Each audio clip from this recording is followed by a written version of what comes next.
Saudara, kalau bicara pemulihan Pondok Daud, maka semuanya itu nantinya harus berakhir kepada penuaian.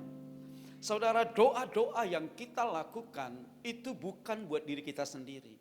Kalau saudara ikuti doa yang ada di Alkitab, maka itu akan berakhir dengan penuaian. Nah, pujian penyembahan yang kita lakukan itu bukan untuk diri kita sendiri. Kalau saudara baca terus Alkitab, semuanya akan berakhir dengan penuaian. Makanya saudara, Tuhan memberikan nyanyian baru di dalam mulutku. Selalu lihat, waktu Tuhan memberikan nyanyian baru dan kita bernyanyi, lihat goalnya itu bukan orang kagum. Goalnya bukan orang berkata hebat, tetapi banyak orang akan melihatnya lalu percaya kepada Yesus. Jadi saudara perhatikan departemen doa, perhatikan departemen musik, bahwa pelayanan kita nanti berbuah atau tidaknya, apakah melalui doa-doa kita ada penambahan jiwa-jiwa. Melalui pujian penyembahan kita, apakah ada penambahan jiwa-jiwa. Karena saudara lihat pemulihan Pondok Daud yang kita bicarakan 3 hal, yakni doa, pujian, penyembahan. Kalau kita tambahkan apa yang Pak Niko bilang, 24 jam di tempat yang tinggi dan kita lakukan dalam keadaan unity, maka saudara lihat ayat-ayat ini semuanya akan berakhir dengan sebuah penuaian. Nah, sehingga departemen doa akan berbicara di tempat ini, departemen musik besok akan berbicara di tempat ini. Tetapi saudara akan lihat semuanya harus mengarah kepada satu tujuan, yakni penuaian untuk Tuhan. Katakan amin. Nah, saudara yang dikasihi oleh Tuhan Yesus, nah mari pelan-pelan kita lihat. Kalau berbicara pemulihan Pondok Daud, maka kita nggak bisa lepas dari satu pribadi yang bernama Daud. Dan nanti apa kaitannya Daud ini dengan misi? Nah, kalau kita lihat saudara dengan cepat, ada sesuatu yang kita harus pahami di dalam kita pemulihan Pondok Daud ini. Nah, kelebihan daripada Daud ini adalah dia mengerti arti kehadiran Tuhan. Nah, banyak orang percaya, banyak orang Kristen, tidak mengerti arti kehadiran Tuhan. Tuhan itu pasti hadir karena dia omnipresent. Tetapi saudara, arti kehadiran Tuhan itu yang akan membuat pelayanan kita itu berbeda. Nah, mari kita lihat kehadiran Tuhan dan isi hati Tuhan itu yang perlu kita tangkap untuk menjalankan pemulihan Pondok Daud ini. Nanti kita dilatih dan diperlengkapi karena ini training. Tapi mari kita miliki pondasi yang benar dulu secara Alkitab. Nah, kehadiran Tuhan di dalam perjanjian lama itu dilambangkan dengan tabut Allah. Karena tabut Allah itu merupakan tanda bagi orang Israel, bagi bangsa-bangsa yang ada di sekitar Israel, arti kehadiran Tuhan. Nah, dikatakan mereka harus membuat tabut, dan tabut sejak dibuat itu merupakan tanda lambang daripada kehadiran Tuhan. Nah, sehingga apa yang terjadi? Bangsa-bangsa memperebutkan tabut ini. Karena mereka berpikir siapa yang punya tabut ini, mereka akan punya Tuhan. Mereka berpikir di mana tabut ini hadir, maka Tuhan akan ada di sana untuk memberkati. Nah, sehingga salah satu bangsa yang terobsesi memiliki tabut ini adalah bangsa Filistin. Sehingga segala cara dia lakukan, untuk mengambil tabut ini. Tetapi apa yang terjadi waktu mereka mendapatkan tabut ini? Nah, nanti saudara korelasinya apa sih maksud Bapak? Jadi pelayanan itu maaf ya, kita tidak bisa meniru panggungnya, meniru sound systemnya, meniru keyboardnya, meniru drumnya, meniru cara mereka menata atau mempersiapkan sesuatu untuk kehadiran Tuhan. Bukan di situ saudara. Nanti saudara lihat, waktu orang Filistin ini merebut tabut Allah dan dia bawa ke negaranya. Dan selama 7 bulan tabut itu ada di sana. Tapi apa yang terjadi? Kehadiran Tuhan di Filistin itu bukan menjadi berkat. Tapi kehadiran Tuhan itu malah menjadi hukuman buat mereka. Sehingga dewa Dagon mereka itu runtuh. Dan seluruh penduduk yang ada itu kena satu sakit penyakit borok dan yang bisa mematikan di satu negara. Sehingga mereka berkata, kehadiran Tuhan ini di negara kami bukan menjadi berkat. Dia minta orang Israel, dia berkata begini, kalian bawa aja Tuhan kalian ini. Karena bukan menjadi berkat, justru menjadi hukuman buat kami. Maka tabut Allah itu dipindahkan ke rumah Abinadab. Apa yang terjadi? Nah, waktu di rumah Abinadab tidak tanggung-tanggung saudara, 20 tahun. Tabut itu yang merupakan manifestasi kehadiran Tuhan itu tinggal di sana. Tetapi saudara lihat, selama 20 tahun bukan membuat orang Israel bersyukur kepada Tuhan tentang kebaikan Tuhan. Lihat bagian terakhir di tulisan biru, seluruh kaum Israel apa? Aneh ya. Bayangkan kalau Tuhan hadir di sini, pulangnya jemaat semua bersungut-sungut. Kita bingung yang masalah Tuhannya atau jemaatnya? Kira-kira yang masalah siapa? Tuhannya atau jemaatnya? Bayangkan kalau kita berdoa memuji Tuhan, pas berdoa memuji Tuhan semuanya dilawat Tuhan, tapi pulangnya berantem. Wah, ini kan ada masalah nih kehadiran Tuhan ini dalam kehidupan kita. Nah, kita mulai menghadirkan Tuhan, tetapi ternyata saudara yang ada waktu kita bernyanyi memuji Tuhan, maka yang ada itu orang pulang itu mengeluh, komplain. Pertanyaannya, bagaimana kehadiran Tuhan itu di sana? Nah, saudara yang dikasihi oleh Tuhan Yesus, kita lihat contoh yang ketiga. Nah, saya mulai supaya nanti jangan begini, workshop ini dianggap sebagai sebuah seremonial biasa, yang penting kita ikuti, enggak. Nanti yang membedakan, saudara harus punya kemampuan mengerti, memahami arti kehadiran Tuhan. Nah, kalau tidak, maka maaf ya, pelayanan kita itu, kehadiran Tuhan itu akan berlalu begitu saja, tidak menghasilkan apa-apa, malah justru yang ada orang itu mulai bersungut-sungut. Nah,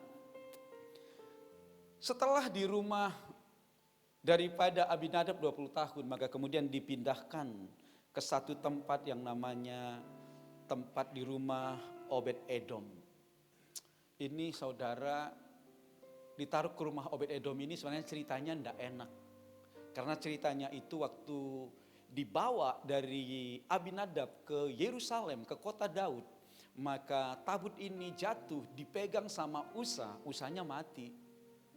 Wah, Daud berpikir gawat ini, kalau sempat sampai tabut ini di kota Daud, salah-salah bisa mati satu negara. Maaf ya, even itu Daud takut lihat tabut ini. Dia mau cuci tangan, dia bilang begini, udah titip aja di rumah Obed Edom. Ya namanya Obed Edom, rakyat disuruh sama raja yang gak bisa nolak. Karena kalau nolak kan mati. Obed Edom pikir ya sudahlah, saya mati disambar tabut atau mati dihukum Daud, sama-sama mati. Tapi dia pikir daripada mati di tangan Daud mending mati di tangan Tuhan. Dia bilang, ya udah taruh di rumah saya aja nggak apa-apa. Maka selama 3 bulan setiap pagi orang nungguin, udah mati nggak Obed Edom? Setiap pagi orang, ya kok masih hidup rupanya. Tunggu bulan depan, keluar lagi, wah masih hidup rupanya, belum mati. Dan apa yang terjadi? Orang mulai melihat, ini Obed Edom nggak mati-mati, malah makin diberkati. Seisi rumahnya, kehidupannya, pekerjaannya, usahanya, semuanya diberkati oleh Tuhan. Langsung Daud berkata, wah ternyata kalau kita perlakukan kehadiran Tuhan itu dengan cara yang benar seperti Obed Edom, maka bukan kutuk hukuman, berkat yang akan datang. Beri tepuk tangan buat Allah kita. Nah, yang pertama di dalam mendrive sebuah pelayanan yang baik, saudara tidak boleh melupakan, mengkesampingkan untuk kehadiran Tuhan yang ada di sana. Ini yang membuat pelayanan kita itu maksimal, ini yang membuat pelayanan kita itu berubah. Jadi sebenarnya di gereja manapun, maksudnya begini, mau musiknya bagus nggak bagus, Tuhan ada di sana, atau dia omnipresent. Tetapi yang membedakan adalah saudara mengerti, oh ini Tuhan lagi hadir. Ini Tuhan lagi melawat. Nah, saya tidak mau sia-siakan kehadiran Tuhan ini. Saya mau merasakan kehadiran Tuhan. Nah, ini yang akan mengubahkan seluruh pelayanan kita. Nah, mengapa Obed Edom ini diberkati oleh Tuhan? Karena dia menempatkan diri sebagai hamba. Nah tadi kita nyanyi, Tuhan ini tugas kami. Obed-Edom tahu saudara, bukan tanggung jawab dia itu ngurusin tabut Allah. Tapi karena Daud berkata taruh di rumahnya, dia merelakan hatinya. Ini yang membuat Tuhan melihat Obed-Edom dan diberkati oleh Tuhan. Pertanyaannya, untuk bermisi, pertama, miliki hati seperti Obed-Edom, sebuah kerelaan. Katakan kerelaan. Mungkin kita berkata, misi bukan panggilan saya. Misi bukan tugas saya. Nah, misi bikin masalah. Saudara, berani gak berkata hari ini seperti Obed-Edom? Enggak apa-apa. Tuhan, ini tugas saya. Makanya di mana-mana seminar keuangan, seminar berkat rame, seminar misi separuh yang datang. Bahkan lebih banyak gak datang. Betul. Kalau gak percaya, untung hari ini dibikin workshop dan training pemulihan Pondok Daud. Kalau langsung tadi dibilang seminar misi, mungkin yang depan aja yang berisi. Karena dia berpikir, ini Bu Rina jebak kami nih, pasti mau diutus ini. Daripada nanti ditantang siapa yang mau diutus, angkat tangan, nggak angkat tangan nggak enak, mending nggak datang. Benar. Karena tidak banyak orang mengerti kehadiran Tuhan yang akan mengubahkan kehidupan mereka. Nah yang pertama, nah ini yang ingin saya sampaikan. Mari mulai buka hati saudara, rendahkan hati kita, ngerti kehadiran Tuhan, dan mau mengangkat beban seperti Obed-Edom dengan memposisikan diri sebagai hamba. Katakan amin. Jangan berkata bahwa saya tidak dipanggil misi. Setiap orang dipanggil untuk bermisi. Dari mana kita tahu? Amanat agung buat semua orang. Itu jauhlah ke depan.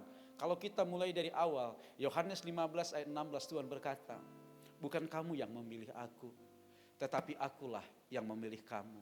Apa tujuannya? Supaya kamu pergi menghasilkan buah. Dan buahmu itu tetap. Ingat, semua yang kita putuskan lakukan dalam hidup ini punya tujuan. Saya percaya kenapa saudara memilih istri yang ada di samping saudara sekarang, pasti saudara punya tujuan. Gak ada orang ditanya, Pak kenapa ini istrinya? Aku juga bingung, kenapa dia jadi istriku? Enggak, pasti berpikir begini, nah, saya mau menjadi suaminya, kalau dia jadi istri saya pasti nanti hidup saya lebih baik, dia orangnya sabar, dia pintar masak, pasti ada satu alasan.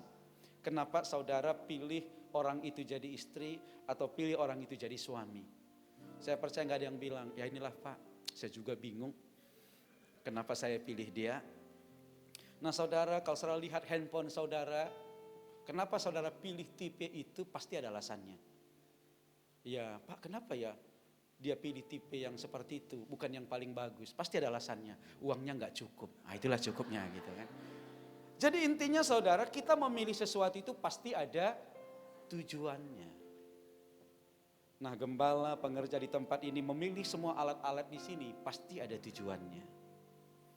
Apalagi Tuhan memilih kita, bukan tanpa tujuan. Jangan bilang begini, gak tahu ini Tuhan ini kurang kerjaan, tiba-tiba kok terpilih saya. Padahal di kelas saya yang paling pendek, saya yang paling jelek, saya yang paling bandel. Pokoknya saya semuanya. Padahal ada yang lebih bagus. Nah Tuhan punya tujuan memilih kita. Amin. Apa tujuannya? Katakan pergi. Kan dikatakan begini, Tuhan itu memilih kita supaya kamu pergi menghasilkan buah. Katakan pergi. Kurang kuat. Nah tepuk bahu sebelahnya bilang begini, pergi. Wah, Mungkin sudah terlalu lama nyaman dia duduk sini ya. Kursinya empuk, AC-nya dingin, sound systemnya bagus, sampai lupa. Nah bilang sekali lagi, pergi. Nah, bukan diusir, pergi untuk berbuah. Dan membawa buah ke tempat ini. Beri tepuk tangan buat Allah kita. Nah jadi saudara, Tuhan itu tujuannya supaya kita ini pergi. Pergi bukan diusir, pergi menghasilkan buah. Dan buahnya harus kelihatan. Nah saya nggak tahu nanti habis workshop dan training ini, nah bagaimana cara gembala untuk mengabsen buah kita sepanjang tahun ini. Ya saya nggak tahu nanti di absen, Jadi nanti Desember siapa yang paling banyak buahnya mungkin dapat televisi 32 inci gitu kan. Tapi lebih daripada itu Tuhan bisa memberkati kita lebih lagi. Katakan amin. Nah, tapi betul ini nanti goalnya ini harus berbuah. Nah, saudara, nah ini pemulihan Pondok Daud ini memang 3 departemen yang kita kenal apostolik profetik. Yakni doa, pujian, dan misi ini akan berjalan bersama-sama. Nah ini adalah isi hati Tuhan. Jadi semuanya ini ada bagiannya saudara. Nah yang pertama saya lihat doa itu dia memetakan. Apa yang dipetakan? Kan sudah ada Google Map Pak. Bukan itu maksudnya. Pemetaan rohani. Apa yang harus dilakukan? Jadi pendoa di tempat ini kalau memetakan rohani. Apa yang harus dilakukan untuk penuaian atas GBI Hotel Pelangi. Pendoa harus dapat. Pendoa harus tahu. Pendoa harus mampu melihat. Jangan salah memetakan. Perginya, wah ini kita mau pergi Kutabuluh gitu, tapi diarahkan ke Aceh sana, kan gak nyampe-nyampe. Nah itu yang membuat saudara departemen itu, gereja itu muter-muter, gak nyampe-nyampe tujuan. Jadi saudara departemen doa tanggung jawabnya harus punya kepekaan untuk memetakan. Katakan amin. Jadi kalau tanya gembala nanti, kalau kita mau tahun ini 1000, apa yang harus dilakukan? Jangan bilang kudoakan dulu, udah harus dijawab. Jadi habis ini doakan, apa yang harus dilakukan? Apa isi hati Tuhan? Apa kehendak Tuhan? Nah nanti musik itu menerobos. Jadi pujian kita itu harus mampu menerobos. Apa yang menerobos? Ingat di atas kita ini ada atmosfer. Siapa penguasanya? Roh-roh jahat. Mungkin kadang-kadang atmosfernya gak sampai di atas, mungkin di depan ini dia. Itu yang membuat kadang kita nyanyi gak sampai-sampai ke belakang. Cuman speakernya yang sampai. Kuasanya tidak pernah sampai. Jadi pujian kita harus menjadi pujian yang mampu. Nah itu bagiannya departemen musik lah besok itu. Tapi intinya, saya hanya ngomong intinya, ini adalah DNA daripada gereja kita. Mulai hari ini pujian penyembahan kita harus sampai mampu menerobos. Karena ini banyak ini saudara, atmosfer penguasa roh jahat yang menutupi semuanya.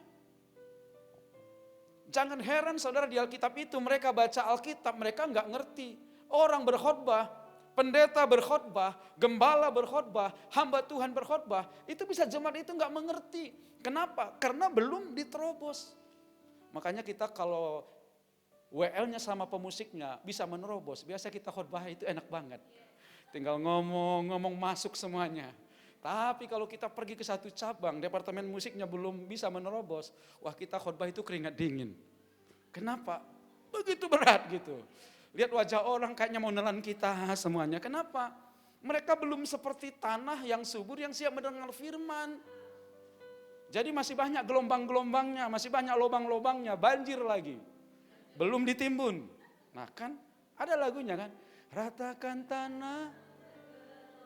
Terus naik, siap di atas dasar. Udah nanti cari kasetnya di rumah nanti waktunya. Nah, jadi kalau sudah diratakan, nah khotbah itu enak, nyabur firman itu enak. Nah jadi nanti nih ya, tanamkan aja satu hal teknis nanti silakan diatur. Tetapi pujian kita harus mampu menerobos. Nah kalau atmosfer ini diterobos, nah Tuhan itu hadir. Udahlah, kalau orang mengalami perjumpaan dengan Tuhan, itu yang akan mengubahkan kehidupan mereka. Nah makanya itu bedanya lagu rohani. Kita nyanyi lagu rohani di gereja dengan pas acara santai-santai kan beda. Kadang nyanyi rohaninya kita sambil bakar ikan. Ku sembah kau Tuhan. Terus kata, tapi sambil bakar ikan bisa juga lagu rohani. Tapi saya percaya lagu itu tidak akan, makanya kadang-kadang memang saya juga bingung apakah cocok kita sambil manggang ikan lagu rohani gitu ya. Tapi kadang-kadang gak ada lagi lagu yang cocok gitu ya. Nanti kalau lagu di dunia dibilang terlalu duniawi. Lagu rohani kok penggiring manggang ikan. Nanti terjemahkan sendiri. Nah oleh sebab itu di sini, baru kalau pendoanya kuat pemetaannya, musiknya nerobos. Nah, departemen misi tinggal menuai. Oh, paling enak departemen misi dong, Pak. Nah, selama ini kita berpikir misi kan, penerobos kan. Selama ini kita pikir misi kan. Kita bilang, ayo buka pos PI. Pendoa mana? Lagi berdoa di dalam. Oh, gitu. Departemen musik. Makanya saudara, kalau kita menerobos satu daerah sebelum masuk departemen misi, maka gembala, pemimpin itu bikin KKR di sana. Pemulihan Pondok Daud. Apa yang dilakukan? Pendoanya memetakan dulu. Berdoa dulu. Habis itu ada KKR di sana. Membuka atmosfer yang ada. Nah, kalau sudah kebuka, baru diperintahkan departemen misi turun. Buka gereja di sana. Amin. Nah, kalau kita mengerti ini teknis ini, kita akan melihat percepatan itu akan terjadi. Amin. Beri tepuk tangan buat Allah kita. Nah, tapi yang paling penting, 3 ini apinya itu harus dipelihara. Pak, kalau begitu gembala di mana nanti? Karunia yang lain nanti ada. Setelah gereja itu nanti jalan, maka karunia-karunia lain mulai akan bekerja untuk membangun pekerjaan Tuhan itu. Beri tepuk tangan. Jadi jangan ada yang merasa, oh berarti saya nggak ada. Semuanya ada. Yang misi kita sudah pasti. Nah, pelayanan kerasulan dan kenabian ini merupakan karakteristik pelayanan akhir zaman. Saudara kalau baca Efesus memang ada 5 jawatan di sana. Mulai dari rasul. Ada siapa? Ada nabi di sana, ada penginjil, ada gembala, ada guru. Tetapi di akhir zaman 2 ini akan dipakai secara spesifik. Yakni para rasul dan para nabi. Siapa nabi ini? Siapa nabi? Kalau di gereja kita nabi itu departemen apa sih? Departemen? Untung ada workshop hari ini. Nah, nabi itu sebenarnya dari awal itu departemen musik. Cuman pemusik dulu bisa bernubuat, itu aja bedanya. Pemusik sekarang gak bisa lagi, makanya gak nabi lagi. Makanya di zaman Daud yang bernubuat itu bukan pendoa. Dikatakan di dalam 1 Tawarikh 25, nanti baca bersama-sama. Maka Daud itu memimpin Heman, Yedutun, dan ada ratusan pemuji dan penyembah. Mereka memuji dan menyembah Tuhan sambil bernubuat dan mampu penglihatan. Makanya kalau saya dulu di Surabaya, departemen musik itu disebut departemen profetik. Nah, memang di dalam perkembangannya, maka departemen profetik itu ada 2 di dalamnya, yakni departemen musik dan departemen doa. Nah, karena kita selama ini berpikir nabi itu adalah doa, makanya pemusik gak pernah mau jadi nabi. Dia berpikir yang penting saya main musik, saya nyanyi, selesai. Zaman dulu esensi daripada nabi itu, esensi daripada pemusik itu ada pelihat raja. Baca Alkitab. Pemusik disebut pelihat raja. Jadi kalau Daud mau perang, nanyanya pemain musik, maju enggak? Dia main musik, bermazmur. Wah, dia bilang, Tuhan bilang jangan maju, tunggu dulu. Daud bilang pasukan, tunggu, jangan maju. Daud ngomong lagi besoknya, apa kata Tuhan, udah boleh enggak? Main musik lagi nih, pemuji menyembah Tuhan. Pemusiknya bilang, maju. Ini yang harus kita, ini yang lama ini mungkin hilang atau mungkin gak ngerti atau kurang paham. Nah, ini departemen musik, nah itu harus di-upgrade lagi. Punya kemampuan untuk bernubuat, punya kemampuan untuk melihat. Amin. Nah, pelan-pelan. Yuk kita lihat ayat-ayatnya. Di Efesus juga sama. Maka pelayanan rasul dan pelayanan nabi-nabi ini memang yang akan Tuhan bawa secara khusus kepada penuaian. Nah, itu eseti Tuhan. Nah, sekarang pertanyaannya, apa yang menjadi isi hati Tuhan? Nah, kita masuk pemulihan Pondok Daudnya dari kacamata misi. Tadi baru pengantar. Makanya nyinggung doa, nyinggung departemen musik, tetapi besok departemennya akan bicara lebih spesifik tentang hal ini. Nah, Lalu kata mereka, tuaian banyak tetapi pekerja sedikit, karena itu mintalah kepada Tuhan yang punya tuaian supaya ia mengirim pekerja-pekerja untuk tuaian itu. Nah seringkali saudara di dalam melahirkan para penuai, nah kita memakai kekuatan dan program kita. Nah ini yang akhirnya maaf banyak gagal. Nah ingat yang punya penuai itu siapa? Tuhan. Makanya tadi saya mulai dengan mengerti kehadiran Tuhan. Nah, jadi kalau kita mau melahirkan para penuai di sini, bukan saja workshop trainingnya yang bagus, tetapi bagaimana Tuhan itu hadir di sini, dan kita menyadari kehadiran Tuhan itu, dan kita izinkan dia bekerja, maka para penuai itu akan lahir. Nah, itu maksudnya. Jadi Tuhan yang punya tuaian. Oleh sebab itu, minta kepada siapa? Yang punya tuaian. Katakan amin. Nah, ini yang kita doakan malam ini. Kita minta Tuhan hadir di sini. Waktu dia hadir, kita minta para penuai. Dan Tuhan akan berikan. Nah, lalu kalau begitu apa isi hati Tuhan? Ada 2 dasar ayat yang dipakai dalam pemulihan pondok Daud. Ada 2 nabi yang memiliki nubuatan yang luar biasa. Nah yang pertama Nabi Yoel. Nabi Yoel ini berbicara tentang penuaian. Bahwa pada hari-hari terakhir, nah Roh Kudus itu akan dicurahkan, penuaian akan terjadi. Nah nabi yang kedua yang dipakai Tuhan adalah Nabi Amos. Nah 2 nabi ini nubuatannya digenapi dalam perjanjian baru. Yoel nubuatannya, kalau saya nanti baca Yoel 28:30 dikatakan, pada hari-hari terakhir Tuhan akan mencurahkan rohnya atas semua manusia.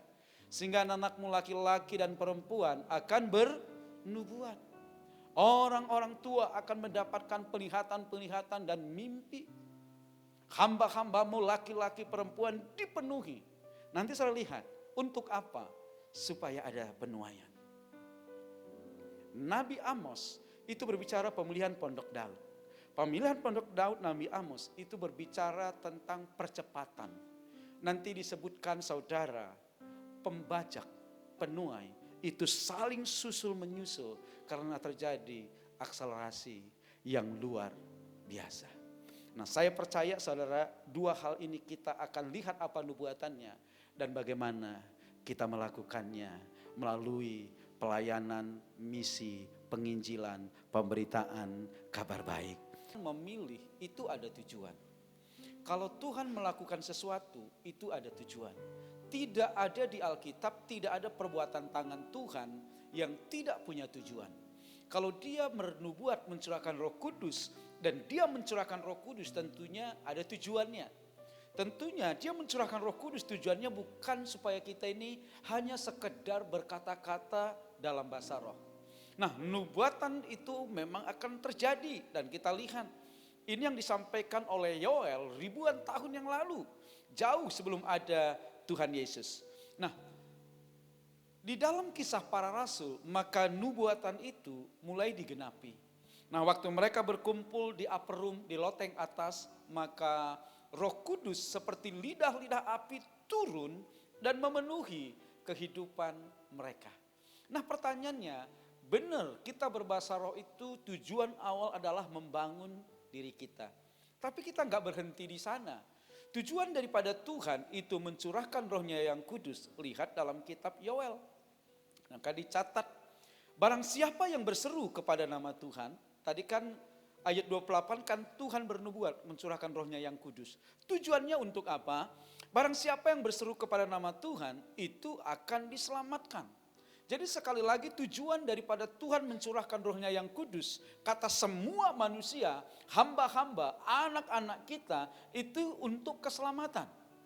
Dan waktu dalam kisah Rasul digenapi, tujuan kembali Tuhan mencurahkan rohnya yang kudus, supaya kamu menerima kuasa, kalau Roh Kudus turun ke atas kamu, dan kamu akan menjadi apa? Saksiku. Katakan saksi. Katakan saksi. Nah Tuhan itu pada akhirnya memberi Roh Kudus kepada kita bukan untuk gagah-gagahan, bukan untuk jago-jagoan, bukan supaya kita ini kelihatan gereja karismatik. berbahasa roh. No, tujuannya supaya kita ini menjadi saksi yang berhubungan dengan penuaian. Nah, seberapa banyak yang mau menjadi saksi? Nah, banyak orang bingung kalau disuruh bersaksi. Apa yang mau kusaksikan, Pak? Nah, coba nanti dites di gereja atau di FA, suruh mereka bersaksi. Pasti mereka bingung. Kenapa? Karena mereka pikir, apa yang mau kusaksikan, Pak? Dulu miskin, sekarang masih miskin. Kalau yang sebelah bisa lah, Pak, dia bersaksi. Dulu miskin, sekarang kaya. Apa yang mau kusaksikan, Pak? Dulu sakit, sekarang masih. Nah, kalau saudara berpikir begitu, berarti api misinya belum nyala, masih melep alias padam. Jadi bersaksi, nah ini, bersaksi itu adalah menyampaikan apa yang Tuhan taruh dalam hati saudara. Itu namanya bersaksi. Nah contoh ya, coba saya perhatikan kesaksian ini. Mana yang kesaksian sesungguhnya? Nah ada pendeta pertama datang dan dia berkhotbah begini. Saudara-saudara, Tuhan itu baik. 30 tahun sebelum saya jadi pendeta, saya miskin, melarat. Dan saya putuskan melayani Tuhan. Dan waktu saya jadi pendeta, puji Tuhan, hari saya punya rumah, punya mobil, punya berkat yang luar biasa. Saya tahu kalau Tuhan yang memanggil, maka Dia yang memberkati. Wah, semua jemaat tepuk tangan dan kepingin semua jadi pendeta. Karena dia miskin. Nah, setelah itu naik pendeta yang kedua. Pendeta kedua bersaksi, saudara-saudara yang dikasihi oleh Tuhan Yesus, 30 tahun yang lalu saya putuskan jadi pendeta, saya miskin. Dan apa yang terjadi setelah saya jadi pendeta 30 tahun? Tetap miskin. Tetapi saya putuskan, saya tidak akan berhenti melayani dan memuliakan Tuhan. Yang mana yang kesaksian? Yang pertama atau yang kedua? Ah masa sih? Yang mana yang kesaksian? Saudara yang mau yang pertama atau yang kedua? Wah ini kan. Itu makanya belum mau bermisi itu gitu, ngomong gampang, disuruh milih. Yang mana yang kesaksian? Yang kedua. Saudara mau yang pertama atau yang kedua?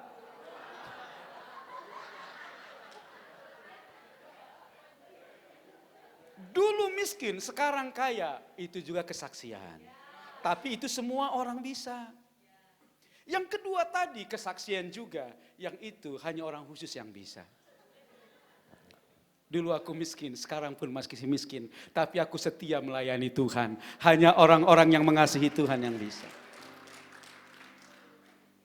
Ada orang datang ke gereja dan bersaksi, 4 tahun yang lalu saya divonis kanker sama dokter. Stadium 4 dan tidak ada yang bisa menyembuhkan.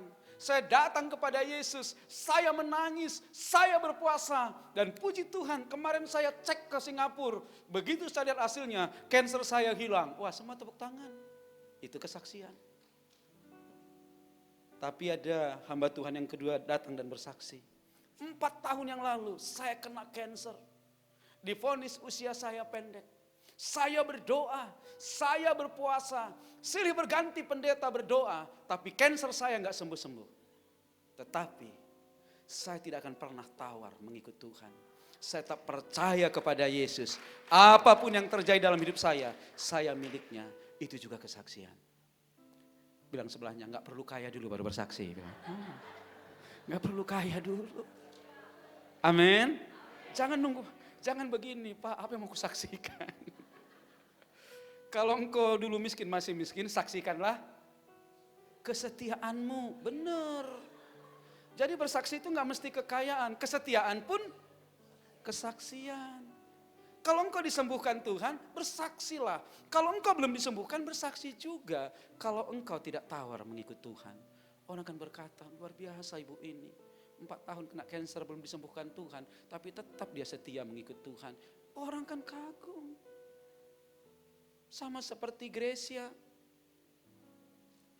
Dia buta, dia berdoa, dia berpuasa. Silih hamba Tuhan terkenal mendoakan dia. Tapi dia tetap buta. Tapi dia diundang kemana-mana untuk bersaksi. Jadwal undangannya lebih padat dari saudara. Biar mata saudara melihat, belum tentu diundang. Dia biar nggak bisa melihat diundang kemana-mana. Kenapa? Karena dulu dia buta. Sekarang pun dia buta. Tapi kenapa dia diundang?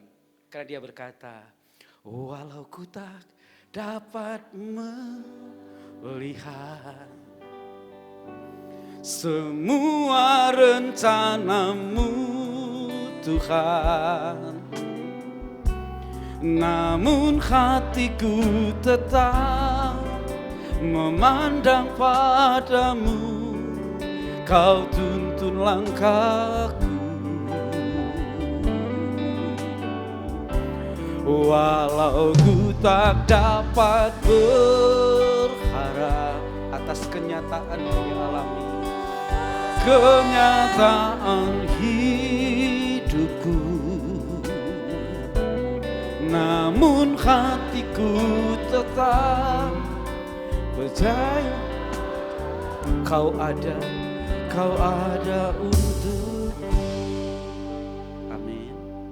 Dulu buta, sekarang masih buta. Itu kenyataan yang dia tidak bisa ubah. Tapi dia berhenti bersaksi? Enggak. Nifuzisik lahir tanpa tangan, tanpa kaki.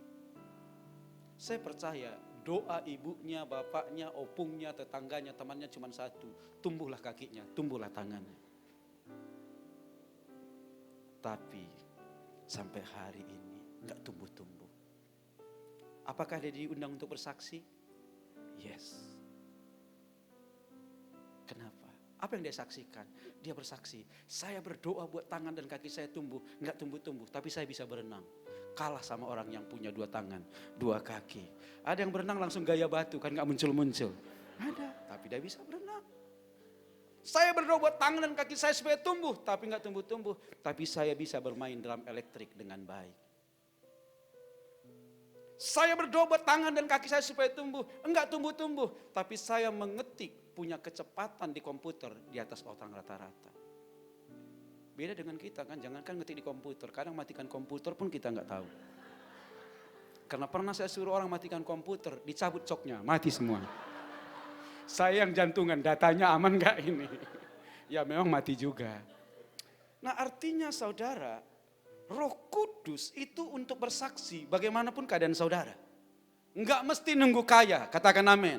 Enggak mesti nunggu sembuh, enggak mesti menunggu mujizat. Di dalam keadaan yang ada sekarang, kita bisa bersaksi. Beri tepuk tangan buat Allah kita.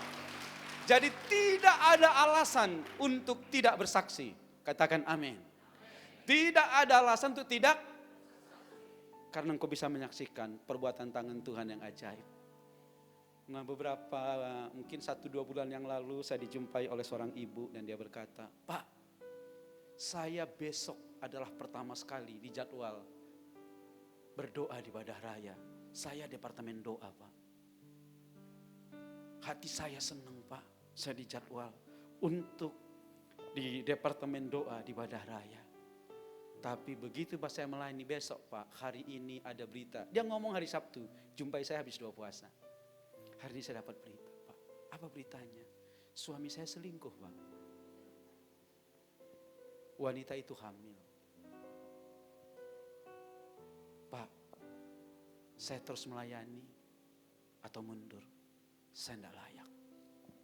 Saya bilang, Bu, pastikan besok Ibu melayani. Pastikan besok Ibu tidak mundur.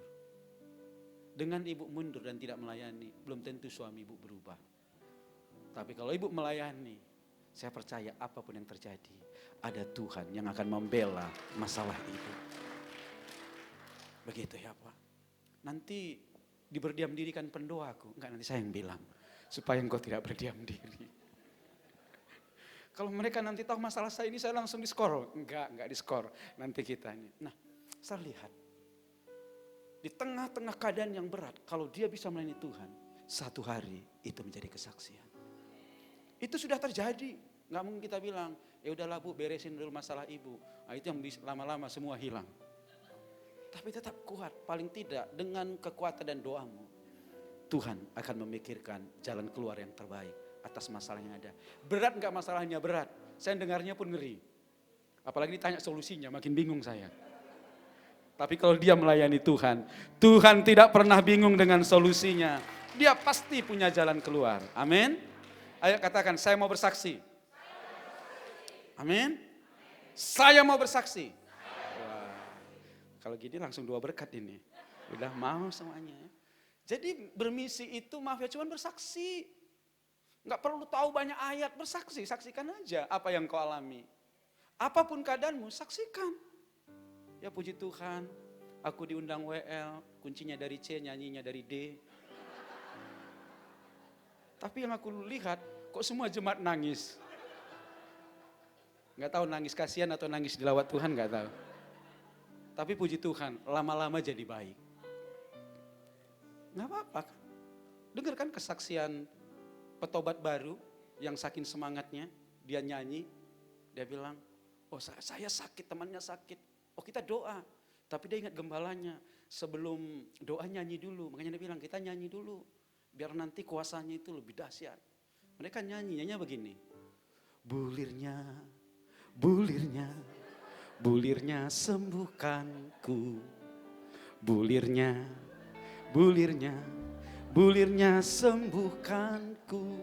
Lalu dia ngomong, oleh bulir-bulirnya sembuh dalam nama Yesus. Nah, itu temannya kaget sampai sembuh. Dan dia ngomong, kan berkuasa doaku kan. Temannya bilang, doanya sih berkuasa, nyanyiannya tadi aku gak tahan. Setahu saya yang benar itu bilurnya, bukan bulirnya.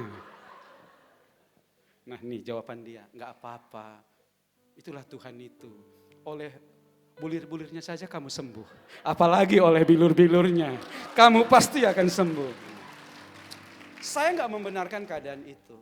Tapi yang saya mau katakan, dalam kesederhanaan dan ketidakmampuan kita kadang-kadang, Tuhan mengerti. Dia bilang sama malaikat, maksudnya bilurnya itu, udah kau denger aja. Tapi Tuhan kedengaran bulir, iya maksudnya bilur. Enggak selamanya kita tinggal dalam keadaan seperti itu. Tapi saya mau katakan, di dalam ketulusan hati kita untuk melayani Tuhan, siapapun kita, dalam keterbatasan kita, Tuhan bisa memakai kita. Katakan amin. Nah saudara yang dikasihi oleh Tuhan Yesus, jadi tujuannya kita bahasa roh itu bukan untuk gagah-gagahan, penuaian. Nah yang kedua, nubuatan tentang Amos, pemulihan pondok Daud. Pada hari itu aku akan mendirikan kembali pondok Daud yang telah roboh. Nah yang kita terjemahkan doa, pujian, penyembahan di tempat yang tinggi 24 jam dan dengan unity, intimacy kita melakukannya. Untuk apa pemulihan pondok Daud itu terjadi? Nah lihat, waktu digenapi dalam kisah para rasul, pondok Daud itu digenapi oleh Tuhan, didirikan kembali, bukan pondok Musa, bukan pondok Salomo, ayat 17, supaya semua orang mencari Tuhan. Katakan amin. Kembali kepada penuaian. Jadi doa, pujian, penyembahan kita yang kita kenal dengan pemulihan pondok Daud, goalnya harus penuaian. Goalnya harus jiwa-jiwa. Katakan amin. Jadi doa itu bukan hanya demonstrasi kuasa Allah tanpa penuaian. Pujian penyembahan itu bukan entertain tanpa penuaian. Semuanya harus menuju kepada penuaian. Nah dulu kita nggak tahu konsep ini. Awal-awal kita melayani, nama mulia orang-orang lama dulu, kita kemana-mana nggak ngerti apa-apa. Dulu di gereja kita itu cari sarjana teologi itu susah. Cari orang-orang yang punya pengetahuan Alkitab itu susah. Tetapi orang berkata, Pak di sana ada kerasukan. Wah, pokoknya modalnya gitar aja. Wah, bawa gitar, datangi orang itu. Nyanyi, ada kuasa dalam namanya. Belum keluar juga ganti lagu. Sampai keluar. Wah, sampai nanti. Ya, saya nggak tahu lah kadang-kadang ya begitu. Tapi begitu pulang, wah semuanya mengalami kesaksian yang luar biasa. Kita ngerti apa-apa. Kita ayatnya juga nggak tahu. Firmannya juga nggak tahu. Karena zaman dulu bukan seperti sekarang untuk kita mendapatkan informasi. Sekarang kan ya nak, saya tinggal bilang di handphone, apa bahasa aslinya dosa, wah keluar semuanya itu. Kalau dulu yang kita mau tanya pun nggak tahu. Satu-satunya dulu modal kita konkordansi. Kalau lupa ayatnya kan di mana kemarin itu. Ah ini dia. Sekarang handphone kita udah enak, konkordansinya elektrik, menu searchingnya begitu canggih. Dulu kita mau nyanyi susah, apanya kuncinya ini? Akhirnya kita nyanyi satu kunci sampai akhir. Beda dengan sekarang. Sekarang mau nyanyi apapun tinggal ngomong ke handphone. Lirik dan chord lagu A keluar langsung. Liriknya bahkan transposnya juga keluar di sana. Kalau saudara kepingin, saya kepingin ini dari D gitu, langsung ketik kunci dasarnya D, langsung berubah semua chordnya. Semuanya enak sekarang. Tapi dulu modal kita cuma itu saja. Itu yang saya katakan tadi. Waktu kita main gitar, waktu kita memuji Tuhan, kita nggak sadar pemusik itu menerobos di sana. Atmosfer terbuka. Begitu kita doa, mujizat itu terjadi dalam nama Yesus. Nah ini yang sudah terlewatkan selama ini. Nah gereja harus kembali. Nah penuaian. Makanya kalau dulu di Medan Pelajar kita dengar ada kesaksian yang luar biasa. Di mana saudara kita nyanyi memuji Tuhan dan sayup-sayup lagu pujian itu turun ke bawah. Nah tiba-tiba non-Kristen itu naik dan tersungkur. Terima Tuhan Yesus. Agama lain tanpa diinjili, sekali lagi tanpa diinjili, tanpa dikhotbahi, tiba-tiba mereka lari ke atas dan mereka terima Tuhan Yesus. Dan saya adalah saksi hidup bahwa saya dulu bukan orang Kristen, menjadi orang Kristen bukan karena khotbah siapapun. Saya hanya kenal Yesus dari sebuah lagu dangdut, The Music My Country. Saya hanya dengar satu lagu di rumah tante saya, di rumah bibi saya. Dia putar lagu begini. Begitu besar kasih Allah pada kita, diberkatilah anak cucu kita di mana-mana. Tuhan mengubah miskin dan menjadikan kaya. Tiada yang mustahil bagi orang percaya. Berbahagialah, berbahagialah bagi orang yang percaya. Anak cucunya pasti tidak akan meminta-minta, karena Allah menggenapi firman. Ada yang mustahil bagi orang percaya. Nah, di tengah-tengah lagu itu, worship leadernya bacakan Mazmur 37 ayat 25. Dahulu aku muda, kata Daud, sekarang aku tua, tapi aku tidak pernah melihat anak cucu orang benar ditinggalkan oleh Tuhan atau minta-minta roti. Saya hanya dengar Tuhan berkata, kalau engkau capek jadi peminta-minta, ikut aku. Saya bilang, ya Tuhan, saya ikut Tuhan. Dan benar, hari ini Tuhan buktikan, enggak minta-minta saudara. Bahkan Tuhan kasih kekuatan. Nah, lagu itu bisa menjamah seseorang. Nah, jadi makanya pujian kita itu bisa buat orang bertobat. Nah, kadang-kadang kita sudah khotbahin orang, kita tanya udah jelas, enggak jelas katanya kan ya. Aduh, itu paling capek. Tapi kalau kita nyanyi, wah itu Tuhan bekerja dengan luar biasa. Nah, dalam kitab Amos, tujuan daripada nubuatan itu kembali penuaian dan percepatan. Nah strategi, dan ini juga menjadi strategi, yakni melalui Roh Kudus dan juga pujian penyembahan. Makanya pemulihan pondok Daud kita nggak pakai istilah misioner atau misionaris. Tapi waktu kita berdoa sama-sama, nah tiba-tiba dari Amerika datang ngomong istilah ini. Dan saudara maaf ya, istilah ini belum ada di gereja lain. Di gereja lain masih pakai istilah misionaris, misioner. Tapi tiba-tiba penginjilan kita dapat istilah ini, yakni musisionaris. Wah bingung kan? Di mana-mana jangan pikirin salah ketik, bukan. Tuhan berkata, Tuhan gak memanggil gereja ini untuk misionaris, tetapi musisionaris. Wah saya juga baru dengar istilah itu di hadirat Tuhan waktu itu dia ngomong, kita semuanya terkejut. Karena gereja dipanggil, menuai, bermisi, melalui pujian, melalui musik, melalui doa. Sehingga dia berkata musisionaris akan lahir dari gereja ini. Nah, sehingga posisi daripada para pemuji, para pemusik, pendoa begitu penting. Musik kita, musik yang misionaris, yang artinya melahirkan dan membawa jiwa-jiwa kepada Tuhan. Amin. Nah, akhirnya apa yang terjadi kalau penuaian itu melalui pujian penyembahan, nah jadi pemulihan Pondok Daud, sesungguhnya waktu akan datang, demikian firman Tuhan, pembajak akan tepat menyusul penuai. Ini yang kita sebut dengan akselerasi, percepatan.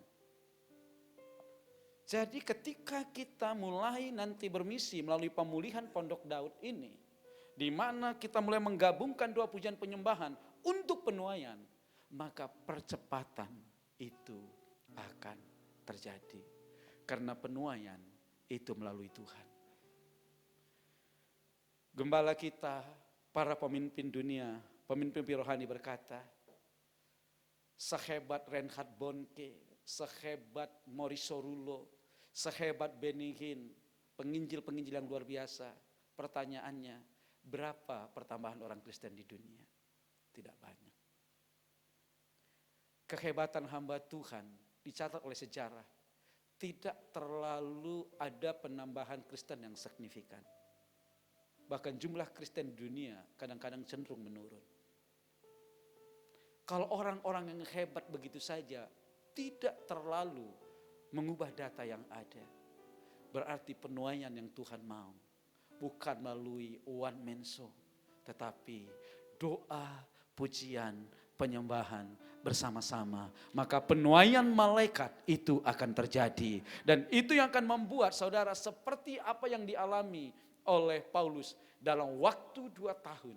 Seluruh Asia kecil dimenangkan untuk Tuhan.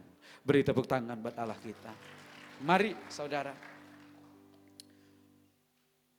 Pujian penyembahan, nah ini Amos, saudara lihat. Peperangan yang dimaksudkan, yang terjadi tadi percepatan tadi, saudara lihat. Maklumkanlah peperangan, nah siapkan dan biarlah setiap orang berkata, aku ini pahlawan. Katakan amin. Ayo sama-sama katakan, aku pahlawan. 1, 2, 3. Kurang kuat. Coba kiri kanan, kayak pahlawan enggak? Nah, jadi Tuhan mau bilang di sini enggak ada orang yang biasa-biasa. Kita ini bilang, aku pahlawan. Kurang kuat. Wow, ini pahlawan beneran ini. Kita lihat nanti nih pahlawan-pahlawan Tuhan ini untuk berperang ini keluar dari sini.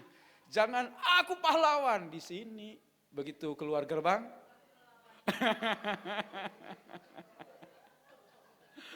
Saya berdoa, nah bukan hanya di ruangan ini. Keluar pun tetap aku.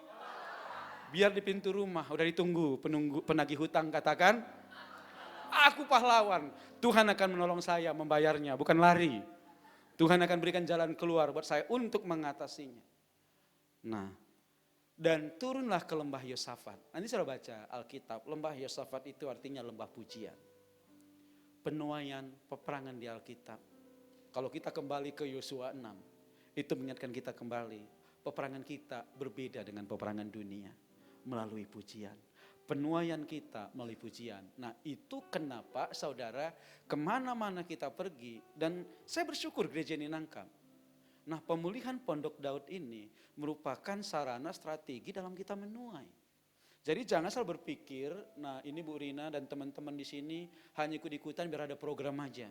Atau supaya kayaknya keren, kayak gereja lain. Oh enggak, ini memang saya percaya kita ngerti, tapi ini diingatkan kembali.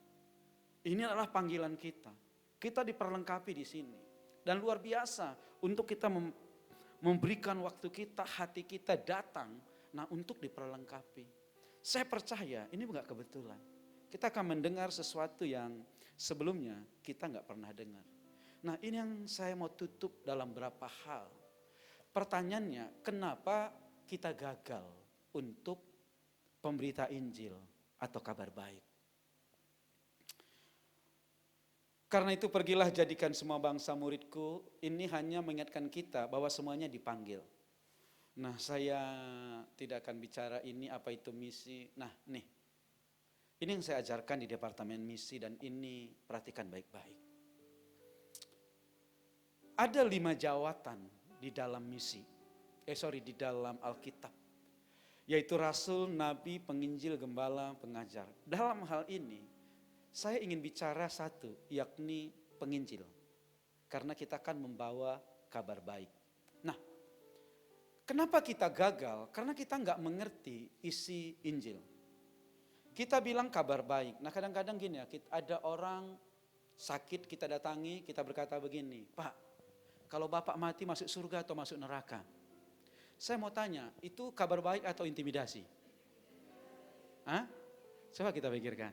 Nah kalau orang udah satu-satu napasnya kita bilang, Bapak mati masuk surga atau neraka, itu kabar baik atau intimidasi? Nah kadang-kadang kita bukan bawa kabar baik, bawa intimidasi sama orang. Sehingga, maaf ya, dia dengar bukan kabar baik. Tapi ketakutan. Kenapa? Nah saya pakai istilah begini, Injil ditolak bukan karena isinya, tapi karena si pembawa Injilnya. Saya ulangi. Injil ditolak bukan karena isinya cocok buat semua orang, kabar baik. Siapa sakit mau sembuh, miskin mau kaya, pasti semuanya agama apapun dia, senang mendengarnya. Mati masuk surga semuanya. Tapi kenapa Injil ditolak? Karena si pembawanya. Nah yang pertama, isi Injil itu adalah kabar baik. Katakan amin.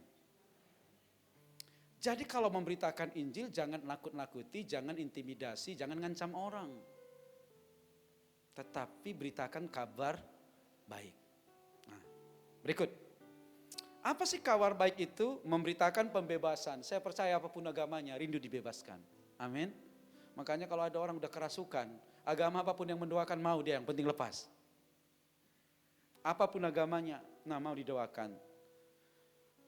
Terus penglihatan, membebaskan, memberitakan tahun rahmat, ini keselamatan, itu paling belakang. Kabar baik itu yang general dulu. Nah berikut. Nah yang berikutnya berita Injil. Nah berita Injil itu adalah damai sejahtera. Kenapa kita gagal? Bagaimana kita memberitakan Injil kalau hidup kita belum damai? Kenapa saya katakan tadi, dulu saya sakit, sekarang pun masih sakit. Kalau hatinya damai bisa memberitakan Injil, kalau enggak pasti kepahitan. Orang lain disembuhkan, aku enggak disembuhkan, memang dasar Tuhan. Orang begini memberitakan Injil walaupun dia bilang Tuhan baik, nggak percaya orang Tuhan baik. Lihat dari mukamu nggak baik Tuhan itu katanya. Kenapa? Nih nggak damai. Kenapa kita gagal memberitakan Injil? Karena berita Injil itu adalah damai. Amin. Coba lihat wajah kiri kanannya, damai enggak? Orang yang menyimpan kepahitan, kekecewaan, belum selesai dengan Tuhan, belum selesai dengan teman, belum selesai dengan tetangga, nah pasti gagal. Makanya pemberita Injil itu gak boleh berantem. Makanya dulu saudara, salah satu audiensi misi di satu tempat, nah caranya saya waktu itu saya munculkan foto Habib Rizik. Wah muncul, waktu itu kan lagi panas-panasnya.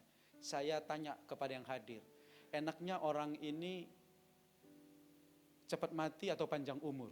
Wah hampir semua yang hadir bilang cepat mati. Saya bilang semuanya gagal menjadi penginjil. Seorang penginjil tidak boleh membenci siapapun. Even orang itu seperti Paulus, pembunuh orang Kristen. Selama kita masih belum bisa mengasihi orang berdosa dan orang jahat, nggak bisa jadi penginjil, Pak. Saudara ingat yang dari Papua? Dia memutuskan tinggal di Papua dan istrinya juga ada di sana. Saudara tahu kenapa? Ini orang Amerika yang istrinya diperkosa oleh orang-orang Papua. Sebagai seorang misionaris, sebagai seorang laki-laki, hati siapa yang gak luka? Tapi waktu dia tahu, dia putuskan dan dia ngomong kepada masyarakat, saya tidak akan meninggalkan Papua dan kalau saya mati, jangan kuburkan saya di Amerika, kuburkan saya di Papua. Dia mengasihi orang yang pernah melakukan hal yang paling melukai kehidupannya. baru bisa jadi penginjil. Kenapa Yesus bisa menjadi pemberita baik? Karena orang yang membunuh dia pun dia berkata, ampuni mereka, karena mereka tidak tahu apa yang mereka perbuat. Selama kemarahan dan kebencian masih ada, itu yang membuat kita gagal untuk memberitakan kabar baik. Coba lihat di kiri kanan saudara, masih ada yang saudara benci? Enggak, di sini orangnya Pak, nanti kutunjukkan siapa orangnya. Nah itu dia. Nah disitulah kegagalan kita paling banyak.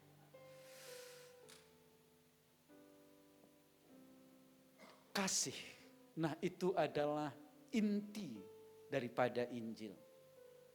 Ingat, orang kalau lihat orang berdosa, orang Israel, ahli Taurat yang kerjanya baca Alkitab, mau membunuh aja kerjanya. Tapi Tuhan, pengampunan itu ungkapan kasih tertinggi.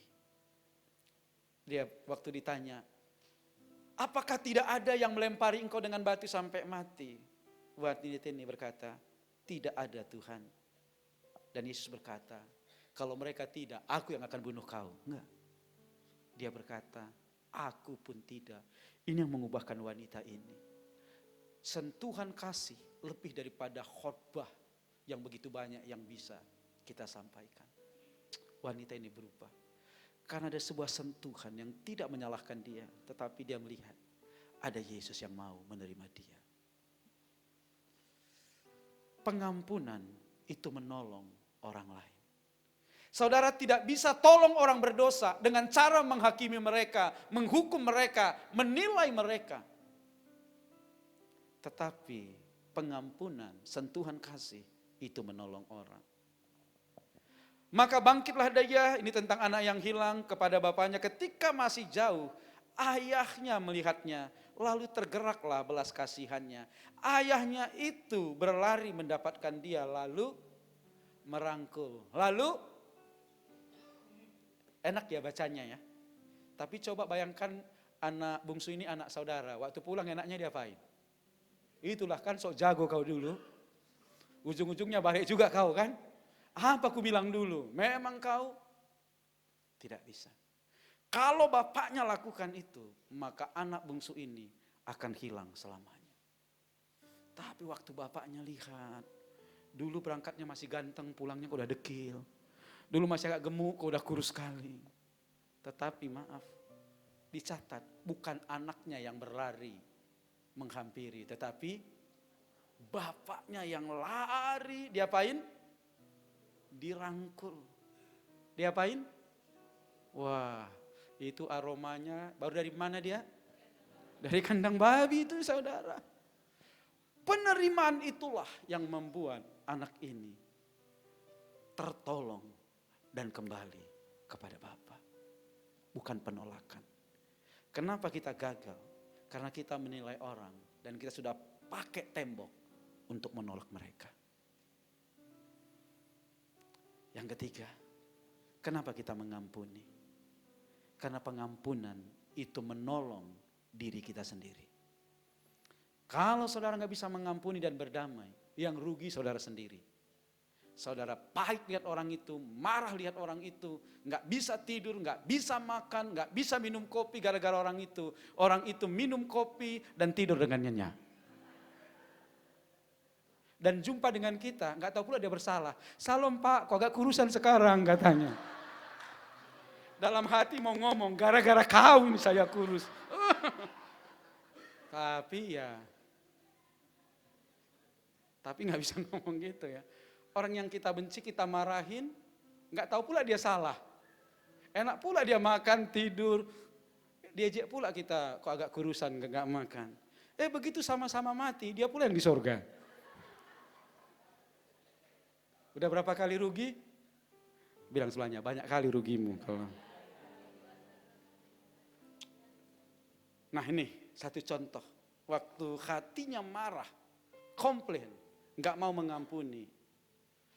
Dicatat, ini cerita tentang Hana. Tetapi madunya selalu menyakiti hatinya supaya ia gusar karena Tuhan telah menutup kandungannya. Demikianlah dari tahun ke tahun setiap kali Hana pergi ke rumah Tuhan, Penina menyakiti hatinya. Sehingga ia menangis dan salah satu ciri orang yang kepahitan tidak mau kerjanya nangis terus. Nangis nggak mau makan. Kenapa? Menyiksa diri.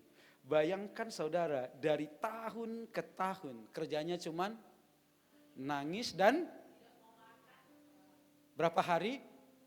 Bilang dari tahun ke tahun. Berapa hari? Bilang sebelahnya, sudah terlalu lama. Dari tahun ke tahun kalau lihat orang itu kok nggak pernah kita bisa terima orang itu. Nah, saya nyampaikannya nyantai. Tapi ini saya mulai serius. Selama saudara menjadi hakim, saya tidak akan pernah bisa berbicara tentang misi yang isinya kabar baik. Orang misi itu harus menjadi bapa. Yang pernah jadi bapa pasti tahu. Kalau kita punya 3 anak. Anak yang pertama baik. Anak yang kedua agak bandel. Anak yang ketiga bandel kali. Saya mau tanya, yang mana anak kita?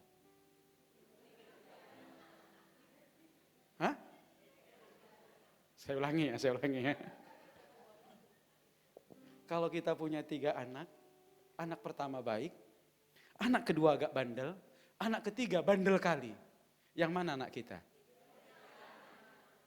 Bukan yang pertama. Yang mana? Bilang semuanya, semuanya anakmu itu. Iya. Bukan berarti anak pertama anak kita, anak ketiga anak tetangga. Oh enggak. Kenapa 3-tiganya kita bisa terima sebagai anak? Karena kita menempatkan diri sebagai bapa. Kenapa hamba-hamba Tuhan gagal mengasihi jiwa-jiwa? Karena dia enggak menempatkan diri sebagai bapa. Untuk bisa bermisi, harus punya kasih bapa yang besar. Amin. Anak yang baik, anak. Yang agak bandel, anak. Yang bandel kali, anak. Jemaat yang baik, anak. Jemaat yang agak bandel, anak. Jemaat yang bandel kali, jadi jangan paksa Bu Rina. Pilih Bu, siapa anak ibu sebenarnya di antara kami. Itu yang membuat Bu Rina susah. Saya ulangi ya. Jadi jangan paksa gembala itu memilih. Yang mana sebenarnya anak ibu.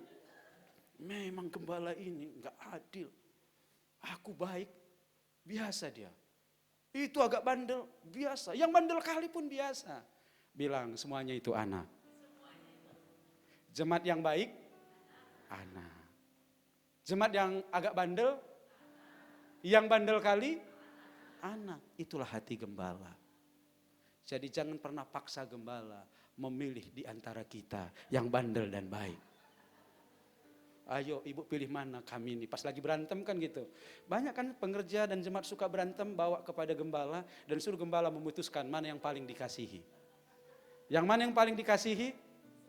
Semua. Karena dia menempatkan diri Bapak. Dia gak akan bilang hanya yang baik-baik ku kasihi. Yang bandel-bandel cuci gudang. Gak ada. Gereja gak ada cuci gudang, katakan amin.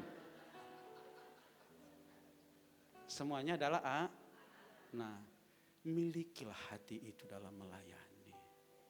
Makanya Tuhan bilang, kadang-kadang kita sorohani, Tuhan ini ada rumput, ada ada gandum, ada lalang. Kadang-kadang kita berpikir kita lebih jago dari Tuhan mencabutnya sebelum waktunya. Tuhan bilang, jangan dicabut, biarin aja itu rumput itu. Ya mana tahu salah lihat kan. Gandumnya dia, cuman karena terlambat berbuah kita pikir rumput. Begitu kita cabut, gandum rupanya udah mati semuanya. Karena sebelum berbuah semuanya, maka Tuhan bilang jangan, biarin aja. Karena belum tentu juga yang hari ini gandum, masih gandum tahun depan, kita kan gak tahu kan. Buktinya ada pendeta pindah agama kan. Kalau gak percaya nanti lihat aja di YouTube siapa orangnya. Berarti yang gandum hari ini, semuanya ini kan berjalan. Milikilah hati Bapa seperti Tuhan Yesus. Tolong dirimu. Jangan pelihara kekecewaan, kepahitan. Itu yang membuat engkau hanya menangis, tertekan, sedih, kehilangan selera makan. Katakan amin. Bangkit dalam nama Yesus. Mari kita beri tepuk tangan buat Allah kita. Saya minta kunci dia boleh. Kita ingin nyanyi satu lagu lama, nanti saya serahkan kepada mediator. Saya nggak tahu apakah masih ada tanya jawab atau kita nanti langsung doa. Tuhan hanya tanya begini, apakah engkau mau menjadi roti yang terpecah, menjadi anggur yang tercurah? Tidak banyak orang mau seperti Obed-Edom. Waktu orang melihat kehadiran Tuhan itu sebagai masalah, semua orang menghindar. Tidak ada yang mau menerima tabut Allah di rumahnya. Semua menolak. Di tengah-tengah semua menolak, Obed-Edom berkata, taruh di rumahku. Kalaupun aku harus mati, biar aku mati di tangan Tuhan. Ketika misi pelayanan kepada jiwa-jiwa itu disampaikan, tidak banyak orang yang berkata, Tuhan ini bagianku. Dia berkata, itu bagian kalian yang melayani. Orang menolak. Hari ini putuskan, Tuhan saya mau. Amin. Bersaksi gak perlu nunggu engkau kaya. Bersaksi gak perlu nunggu penyakitmu sembuh. Bersaksi gak perlu nunggu engkau hebat dulu. Kalau engkau belum bisa menyaksikan kekayaanmu dalam Tuhan, saksikan kesetiaanmu melayani Tuhan. Kalau engkau belum bisa menyaksikan sakit penyakitmu disembuhkan, saksikan di tengah-tengah sakit engkau tidak kecewa dengan Tuhan. Engkau tetap percaya kepada Tuhan. Dan engkau tetap berkata dia Tuhan yang baik. Orang akan berkata kalau bukan Tuhan gak mungkin dia berkata begitu. Itu kesaksian. Ketika kita belum dipulihkan, tapi kita terus mengasihi dan tidak mundur, itu akan menjadi kesaksian buat orang lain. Amin. Tidak ada alasan untuk tidak bersaksi. Pertanyaan cuma satu, mau